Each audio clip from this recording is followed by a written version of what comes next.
Hi guys, welcome to my channel Lush Foliage. I hope you guys are fine and are safe at home. So guys, today we are going to be talking about the different signs that the Calathea leaves give us so that we are able to understand about what exactly is going on. A lot of time we tend to ignore them. At times we don't know exactly what's going on. So in this video, I'll be showing a lot of images rather than the clips because a lot of leaves of mine are not affected.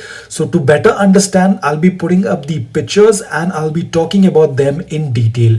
Now over here, as you can see, this particular Calathea started to close up the leaves, but right now the leaves are open, but it was completely closed because I was trying to divide this particular Calathea, and while doing that I had kept it in direct sunlight. Now within 10 to 15 minutes the entire leaves started to close, but luckily within 2 days the leaves have started to open. So here what I feel the issue was related with temperature. It was quite warm, due to which the leaves started to close inwards. So let's start with the first one, and that's curling of the leaves. Now this is a very common thing that you'll notice in Calatheas, and a lot of people get confused exactly what. Now yes, it is a very confusing thing because there are a lot of factors that contribute towards curling of leaves.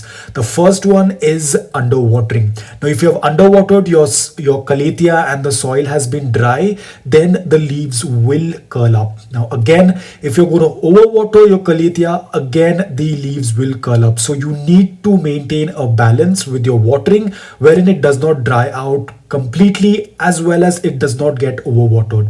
Now talking about this, there is another factor, and that's related with temperature. If the temperatures get very cold, your Calathea leaves will curl up. If the temperature gets really warm, then again your Calathea leaves will curl up. So again over here, you need to maintain that proper temperature in order for them to grow healthy. Apart from this, humidity also contributes towards curling of the leaf. If you have very low humidity, if there is a lot of dryness in the air, then again the leaves will curl up. Apart from this, the type of water that you tend to use, if you're using direct normal tap water, then the leaves will start to get curled up. So always try to either use distilled water or try to age your water for at least, you can store them up in any container or bucket for 24 to 48 hours and then use it for your plants. So the next one is when you notice that the tips of the leaves are turning brown. Now this is again related with low humidity. You will have to increase the humidity by using a humidifier, or you'll have to set up the water pebble tray kind of a setup so that you can increase the humidity. Apart from that, it also results when there is a lot of mineral buildup on the soil. Now this will happen when you tend to use a lot of normal tap water. Apart from that, underwatering can also be a reason behind the tips turning brown. So what you'll have to do is increase the humidity, try and use a lot of distilled water, or you can age the water and then flush out all the minerals from the soil. And then because of underwatering, you'll also have to keep a check on your watering schedule as well so that the plant is well hydrated. So another sign is when you happen to notice that the leaves are turning yellow or brown. Now usually when a plant tends to grow, it tends to shed off those older mature leaves. They turn yellow or brown and they fall off. That is not much of a concern. But the concern is when all the leaves on the plant start to turn yellow or brown. This is a serious issue. Now this mainly happens when the plant is overwatered. So either the plant is going to curl up, the leaves are going to curl up, or all the leaves will start turning yellow. Now this results because of overwatering and the roots are getting rotted.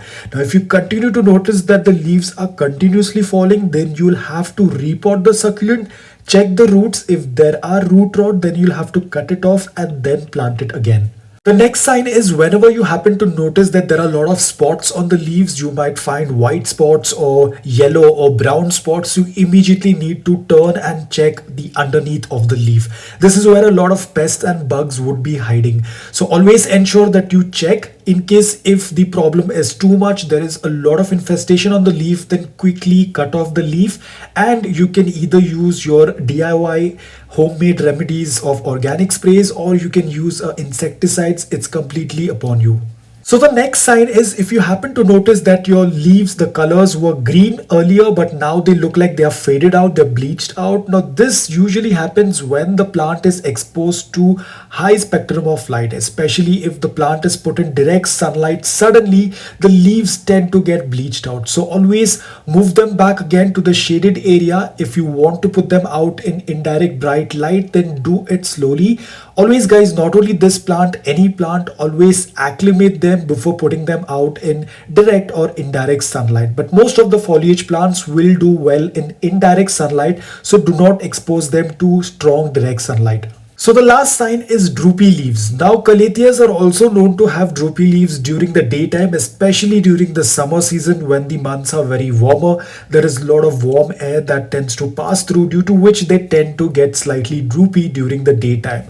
But again, that's not the only reason. Underwatering can also be a reason for droopy leaves, so ensure that you maintain a slight moisture in their soil. Do not let the soil dry out completely. Apart from that, you also need to check that there are no air vents wherein they are passing out any kind of warm air onto the plant, due to which it's getting droopy. So what you can do is just review the care, just check the soil whether it is appropriate, there is enough amount of moisture in the soil. Apart from that, also check for the location in case if you need to change. So guys, I hope that this video on Calathea leaves was helpful to you. If it was, please consider subscribing to my channel. Until then, take care, stay safe and keep planting.